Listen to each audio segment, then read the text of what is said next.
It's another day and another mini vlog with the Goods Fam. And today is Sunday pala guys. Yan, pauwi na kami ng Manila nito since 40 days ni Lola. Yan, nakaalis na kami ng bahay. So ngayon nasa may bandang Bulacan area na kami nito. I think nasa Malolos na. And yan, since it's weekend, so medyo maluwag naman yung kalsada. So walang traffic dito sa area. But usually sa Malolos talaga kapag weekdays, yan, nagkaka-traffic dito. And sobrang init talaga ngayon. So umalis kami around mga 1:30 p.m. And ayan, nandito na kami sa may NLEX banda. So maghanap kami ng place. Pwede kaming mag-take out lang ng food since hindi pa kami nakakapag-lunch. Siguro dadaanan na lang namin dito yung last stop over dito sa may NLEX. Ayan, so dumaan na kami dito sa may Kenny Rogers. And bumili na kami ng food na medyo madaling i-order. Ayan. So we ordered side dishes lang and muffins. Ayan, kain tayo guys. Yan. Pagdating namin ng Manila, kakain din naman kami with the family. Ayan, so yan si Ayan and the kids. And ayun, I think sa Manila area na to, ayan, sobrang luwag, wala masyadong traffic. Doon lang talaga kami sa may Quiapo area na traffic ng very slight. Hi guys! Ayan, ito na kami sa may Mall of Asia. Ayan, so malis tayo ng, ano sa malis? So parang nasa biyahe tayo ng more than 2 hours na. So yan. Ayan, dito na yan sa malapit sa may Mall of Asia. Ayan. Traffic kami sa may bandang Quiapo kanina. Anong wala? May konting traffic. Wala, hindi tayo na traffic. So yun lang guys. Bagal lang talaga tayo. Update na ako later. For the phone.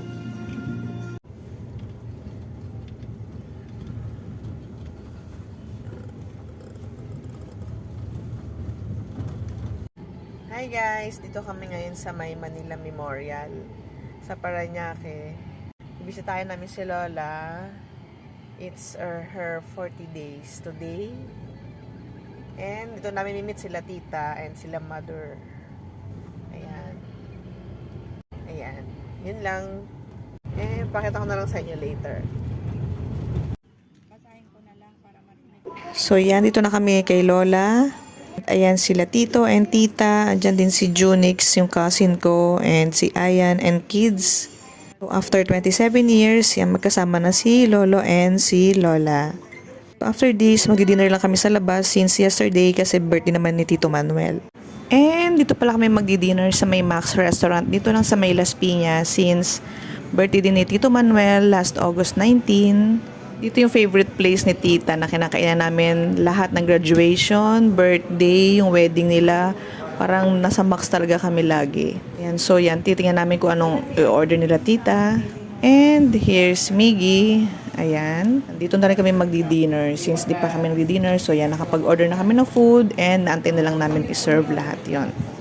So kayo guys, anong favorite place ninyong kinakainan ng family? Yan. Ito in order nila tita, yung isang set na siya, good for 10 to 15 yata siya. Meron na siyang chicken, chop suey, pansit, may rice, and then meron na siyang dessert and drinks as well. Ito dala ni tito to na brown rice. Yan, yun yung kinain ng mga senior citizens. And yan, kain tayo guys. And after this, umuwi na rin kami. So ayan. Sarap talaga ng chicken dito sa Max Restaurant. Siyempre, pag birthday sa Max, ayan, may pa-birthday song silang Max, yung mga staff. And ayan yung free na cake ni Tito. And then meron din kaming cakes na kasama dun sa in-order nilang set. So yan, dyan lang nag-celebrate si Tito ng kanyang birthday. Usually kasi may party talaga siya pag nag-birthday. Dinner lang kami with family.